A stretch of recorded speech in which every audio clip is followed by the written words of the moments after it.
जी, पर बहुत विलम्ब से आए। हाँ, विलम्ब है ना। लेकिन देर से आए दुरुस्त है। हाँ जी। आपको पहना रहे आपको पहना रहे हमने पहन लिया हमने। स्वाति, नहीं, श्रीमती जी है। सविता। सविता जी, सायंकाल सविता आ रही है, देखो। आप स्वाति आए। स्वाति कैसी हो? मैं ठीक हूँ, मैं ठीक हूँ। कैसी हो? आप कैसे हैं?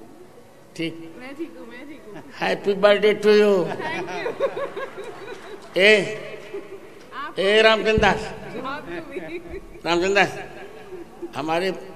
हमारी पादुका पर क्या चढ़ा है? नहीं अलग से नहीं, न पादुका जी की हो। ये पादुका जी कितने लग रही है तुम्हारे यहाँ चढ़ गए? ये तो आप लीजिए। ये पादुका जी के यहाँ पहले देखो कितनी क्या चढ़ा है।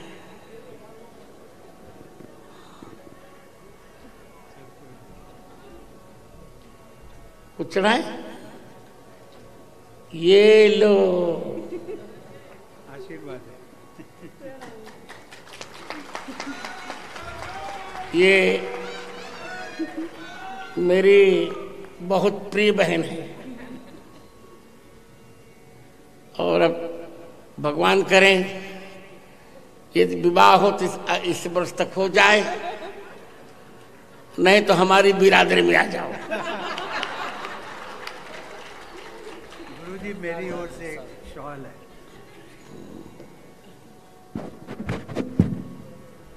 हमारे पूर्व राष्ट्रपति मुझ पर इतना प्रेम करते हैं, इनको मैं भी बहुत प्रेम करता हूं।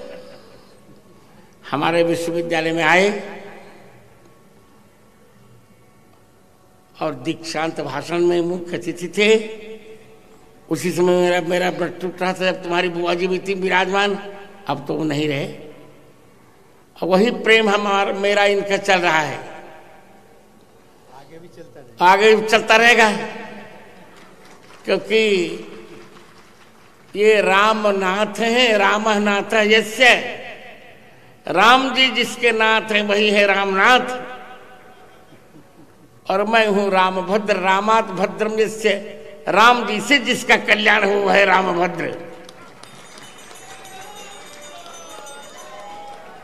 तो आज बस अब तो कथा विश्राम ले रही है। पूर्व राष्ट्रपति रामनाथ कोविंद जी को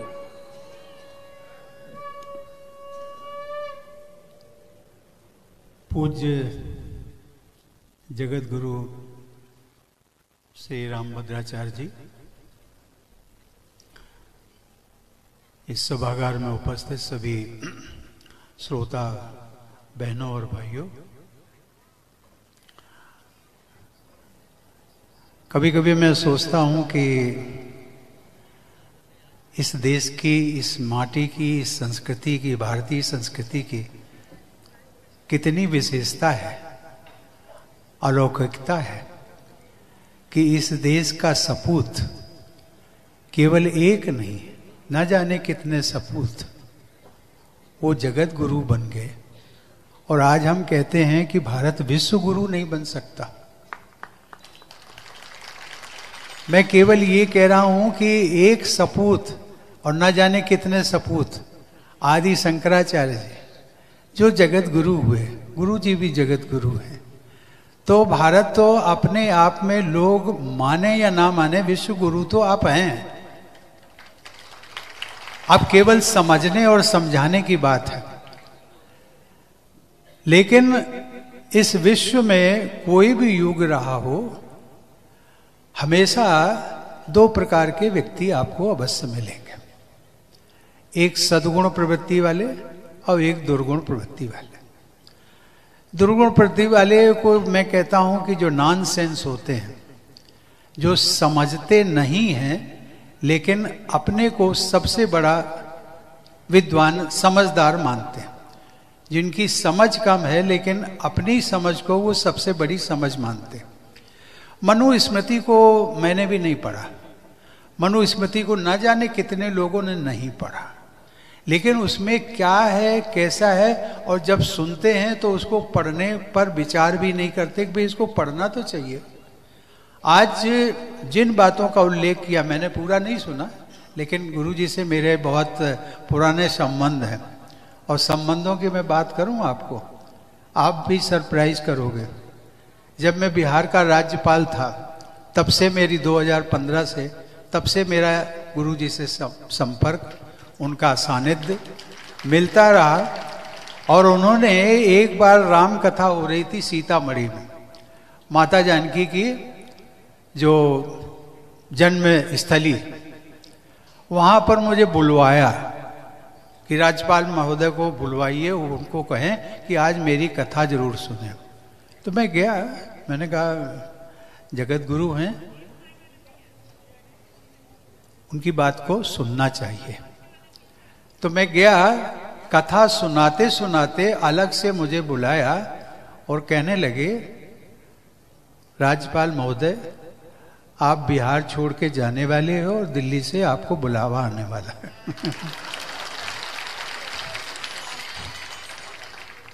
तो मैंने कहा कि गुरुजी, ये तो मैं जानता हूं कि आप सर्वज्ञ हैं, सब चीजों को जानते हैं, लेकिन ये प्रेडिक्शन जो करने लगे, प्रेडिक्शन, तो मैंने कहा ये कब से कर, मैंने नहीं सुना है कि आप प्रेडिक्शन भी करते हैं।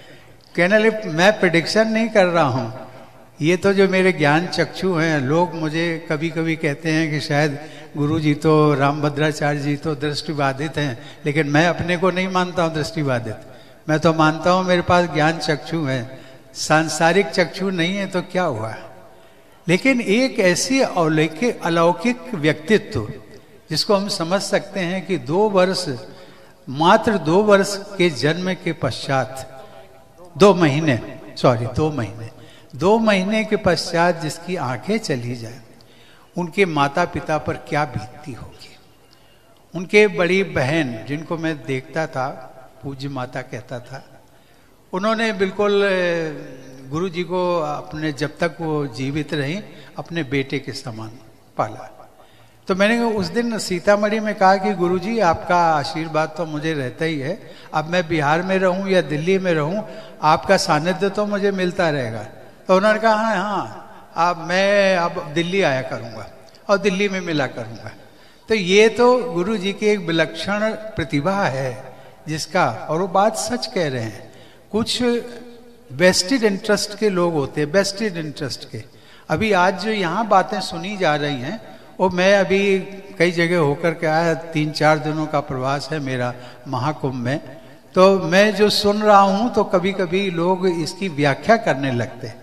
आज मैं अभी थोड़ी देर पहले एक उसमें सेवा साधना, दिव्य प्रेम सेवा मिशन, उसमें मैं गया था। विषय मुझे दे दिया कि आप इस पर बोलेंगे। मैंने कहा भाई दिव्य हमारा महाकुंभ में इस विषय पर मत बुलवाइए।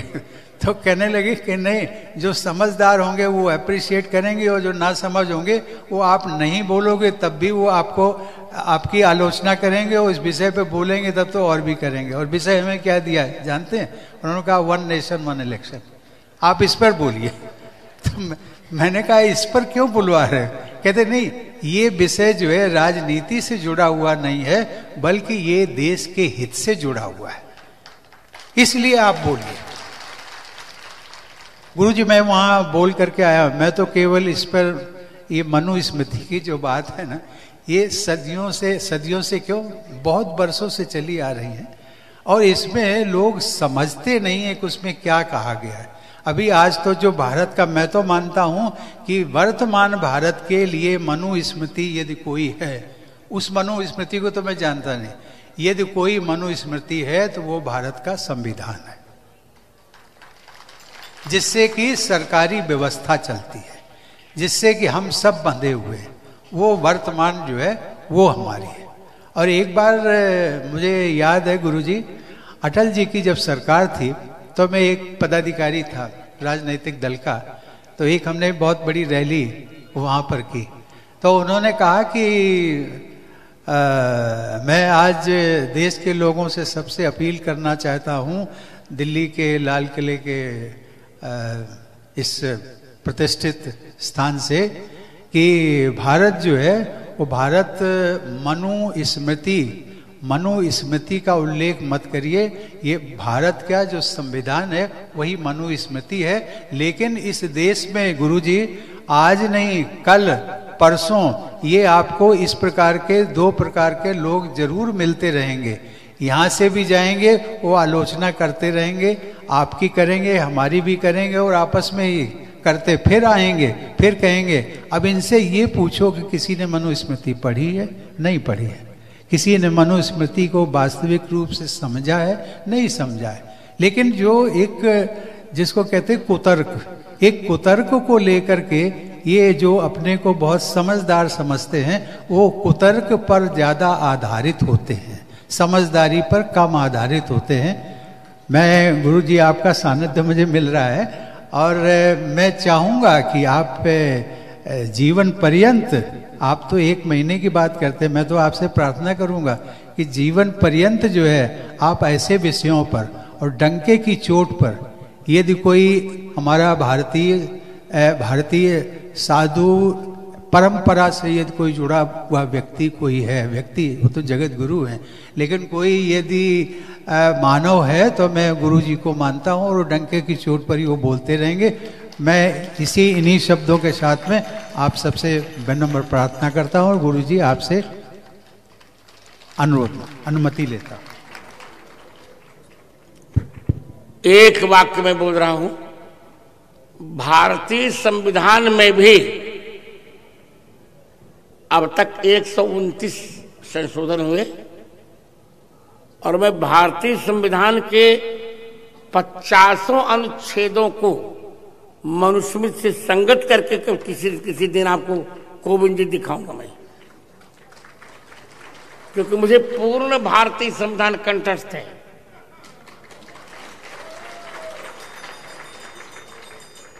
मैं तो यही कहता हूं, मनुस्मृति का भारतीय संविधान पर्यायवाची है और मनुस्मृति की भावनाओं को ही इसमें भाषाबद्ध किया गया है। बहुत अच्छा, इतनी देर आपने समय दिया, अब जाने की आपको अनुमति दूं और आरती के लिए कहा जाए। सियावर रामचंद्र भगवान की, श्री हनुमान जी महाराज की, श्री राम कथा महामहोत्सव की, कुंभ महापर्व की, सद्गुरुदेव भगवान की जय जय। श्री सीताराम। पूज्यपाद सद्गुरुदेव भगवान के श्रीमुख से आज हम सब ने भगवान श्री सीताराम जी के विवाह की दिव्य कथा श्रवण की और सृष्टि के प्रथम संविधान मनुस्मृति के आधार पर जो विवाहों की चर्चा आई और उसमें किस प्रकार भगवान का विवाह आचार्य मनु के सिद्धांत के अनुसार हो रहा है, हम सब ने श्रवणपान किया। आज हमारे बीच देश के पूर्व राष्ट्रपति और जिनके नेतृत्व में हमने 370 को समाप्त होते देखा, 550 वर्षों का कलंक मिटते हुए और दिव्य भव्य राम मंदिर का निर्णय प्राप्त करते हुए देखा, ऐसे आदरणीय श्री रामनाथ कोविंद जी यहाँ पर उपस्थित हैं। एक बार तालियों के साथ हम सब आपका स्वागत करते हैं। मैं आग्रह करता हूं, कृपया आदरणीय सपरिवार आरती के लिए पधारें। साथ में हमारी मैया श्रीमती सविता कोविंद जी एवं पूज्य गुरुदेव जिनको अपनी अनुजा मानते हैं श्री दीदी स्वाति कोविंद जी भी यहाँ पर उपस्थित हैं और श्री सत्य प्रकाश जोशी जी। कृपया मंच की व्यवस्था को देखते हुए केवल आप लोग ही आरती में रहेंगे, शेष सभी लोग नीचे से आकर के आरती का सौभाग्य प्राप्त करें।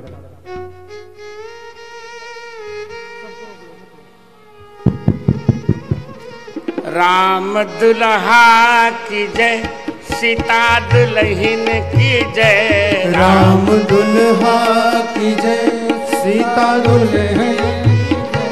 बोलो मिथिला अयोध्या की जय जय जय। बोलो मिथिला अयोध्या की जय जय जय। चारों दुल्हा की जय, चारों दुल्हन की जय। चारों दुल्हा की जय, चारों दुल्हन की जय। बोलो घराती बराती की जय जय जय। बोलो घराती बराती की जय जय जय। चारों चंदा की जय, चारों चंदन की जय। चारों चंदा की जय, चारों चंदन की जय। बोलो दशरथ जनक जी की जय जय जय। बोलो दशरथ जनक जी की जय जय जय। चारों बन्ना की जय, चारों बन्नी की जय। चारों बन्ना की जय, चारों बन्नी की जय। बोलो कौशिक वशिष्ठ जी की जय जय जय। बोलो कौशिक वशिष्ठ जो की जय जय जय। राम दुल्हा की जय, सीता दुल्हन की जय। राम दुल्हा की जय, सीता दुल्हन की जय। बोलो मिथिला अयोध्या की जय जय जय। बोलो मिथिला अयोध्या की जय। बोलो वक्ता और श्रोता की जय जय जय। बोलो वक्ता और श्रोता की जय जय जय। सर्वमंगल विग्रह स्वरूपम श्रीमन मानसम प्रियताम नमम जलेन शीतलम विधाय देवम आत्मानो हरि ओम जगेन जगमय जंत देवास्तान धर्मान प्रथमान्यासन तेहनाक्रम हिमान ससंजत पूर्व साध्या संदेवा। श्यावर रामचंद्र की जय हो।